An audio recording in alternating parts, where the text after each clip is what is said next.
আল্লাহ মেহেরবানি করে আপনি আমাদেরকে মাফ করে দেন। আল্লাহ আমাদের নামাজগুলো কবুল করেন। আল্লাহ আপনি আমাদের জিন্দগির সমস্ত গুনাহকে মাফ করেন। আল্লাহ আপনার হুকুম মাননেওয়ালা জিন্দগি নসিব করেন। আল্লাহ আপনি হাইবের তরিকার উপর চলনেওয়ালা জিন্দগি দান করেন। আল্লাহ মুশকিলাতকে আসান করে দেন। আল্লাহ পরেশানিকে দূর করে দেন। আল্লাহ আপনার হুকুমের আশিক বানায় দেন। আল্লাহ দ্বীনের আশিক বানায় দেন। আল্লাহ দ্বীনের উপর চলা সহজ করে দেন। আল্লাহ আমরা প্রতিবার গুনাহগার বান্দা, সারের নামাজের পর থেকে নিয়ে আপনার কালামকে সামনে রাখা আল্লাহ কোরআনের কিছু কথা বইলা আপনি দরবারে হাত উঠাইছি। আল্লাহ আমাদের জিন্দগির সমস্ত গুনাহগুলো মাফ করে দেন। আল্লাহ আমাদের জিন্দগির সমস্ত গুনাহগুলো মাফ করে দেন। আল্লাহ তিনটা গুণ অর্জন করার কথা আপনি আমাদেরকে আজকের পড়ার মধ্যে বলে দিলেন। আল্লাহ আপনি আমাদেরকে গুণ ও গুণান্বিত হওয়ার তৌফিক দান করেন। আল্লাহ এই গুণে গুণান্বিত হওয়ার তৌফিক দান করেন। তিনটা দোষের কথা আপনি জানায় দিছেন। আল্লাহ ওই তিনটা দোষ থেকে আমাদেরকে বাঁচায় দেন। তিনটা দোষ থেকে আমাদেরকে বাঁচায় দেন। আল্লাহ গুণগুলো আমাদেরকে দিয়া জান্নাতের পথ আমাদের জন্য সহজ করে দেন। এই দোষগুলো আমাদের থেকে দূর করে জাহান্নামের পথ থেকে সরা আমাদের জন্য তৌফিক দিয়ে দেন। আল্লাহ আমরা নফসের ধোঁকা, শয়তানের ধোঁকা, বিভিন্ন গুনাহের প্রতি লিপ্ত হয়ে যায়, ইবাদত থেকে দূরে সরে পড়ি। আল্লাহ আপনি দয়া করে মায়া করে কোরআনের কারীমের জলসার বরকতে আপনি আমাদের সবাইকে ওই তিনটা গুণ আমাদেরকে দিয়ে দেন। আল্লাহ তিনটা গুণ আমাদেরকে দিয়ে দেন। আল্লাহ তিনটা গুণ আমাদেরকে দিয়ে দেন। আল্লাহ ওই গুণে আমাদেরকে গুণান্বিত করে দেন। আল্লাহ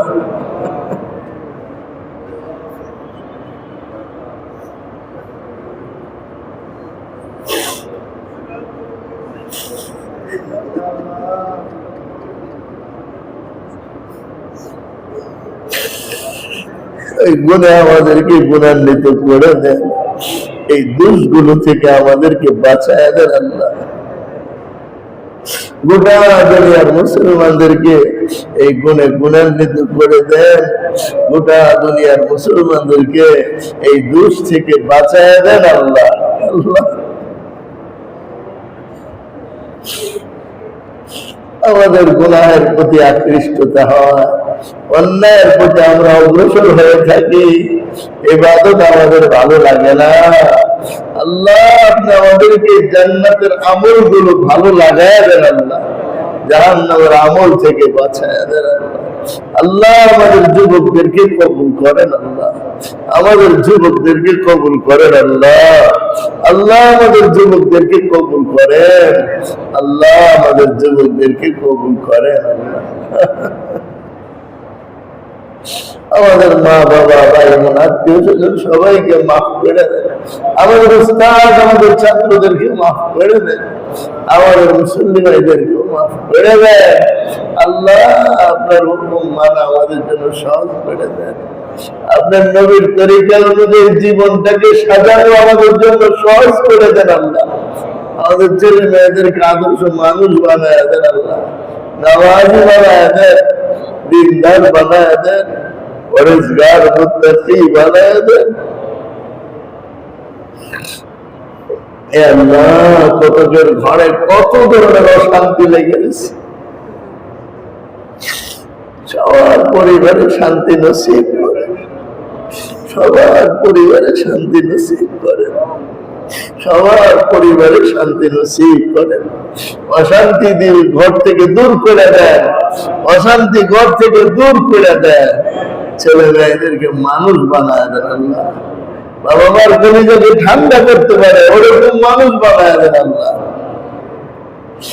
আল্লাহ আপনার বান্দারা আপনার কাছে দোয়া করতেছে, নিজেদের জরুরতের কথা আপনাকে বলতেছে।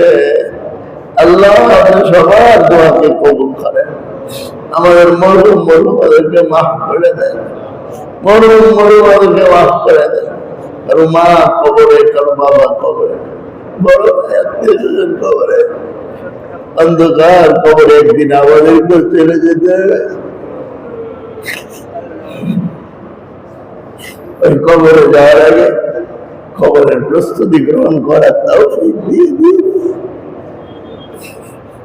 খেলায় ধুলায় জীবন নষ্ট না করে কবরের প্রস্তুতি যদি আমরা নিতে পারি, সেই তৌফিক আমাদেরকে তৈরি করে। অন্ধকার কবরে যাওয়ার আগে তার প্রস্তুতিকে পরিপূর্ণ করে দিয়ে কবর জগতের কষ্ট থেকে, কবরের আযাব থেকে বাঁচাইয়া দিয়েন আল্লাহ। হজের মাস চলতেছে, হাজিরা রওনা হয়ে গেছে, হাজিরা রওনা হয়ে গেছে। আল্লাহ আমাদের আপনার ঘরের মেহমান বানায় নেন আল্লাহ।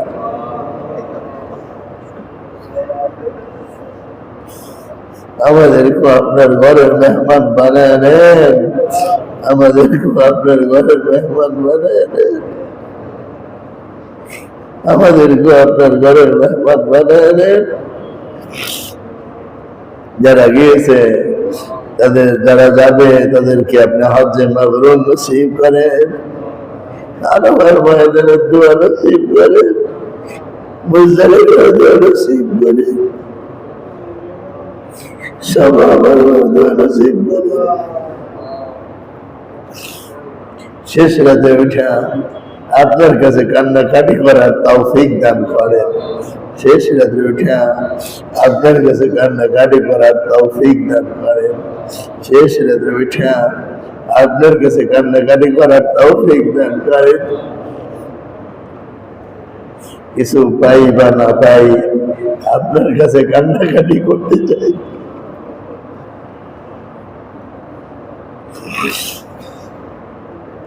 আপনি আমাদেরকে তৌফিক দান করেন, আমাদের দোয়া মুনাজাতকে কবুল করেন। মে মাসের 9 তারিখে ইঞ্জিনিয়ার্স ইনস্টিটিউশনে আল্লাহ জাতীয় সেমিনারের আয়োজন করা হইতেছে। আল্লাহ আপনি কবুল করেন, আপনি বরকত দান করেন। ইন্তজামের সমস্ত ব্যবস্থা আপনি গায়বী খাজানার থেকে করে দেন। আল্লাহ ইন্তজামের সমস্ত ব্যবস্থা আপনি গায়বী খাজানা থেকে করে দেন। আল্লাহ আপনার খাজানায় কোনো অভাব নেই, আমাদের খাজানায় কিছুই নেই। আপনার গায়বী খাজানার থেকে ব্যবস্থা করে দেন। আপনি যাদেরকে মহব্বত করেন, ভালোবাসেন, তাদেরকে দিয়ে কাজ নেন আল্লাহ। আর আমাদের সবাইকে দ্বীনের জন্য, ইসলামের জন্য জান মাল দিয়ে কাজ করার তৌফিক দান। ربنا تقبل منا انك انت السميع العليم وتب علينا إنك أنت التواب الرحيم وصلى الله تعالى على خير خلقه محمد وعلى آله وصحبه أجمعين برحمتك يا أرحم الراحمين.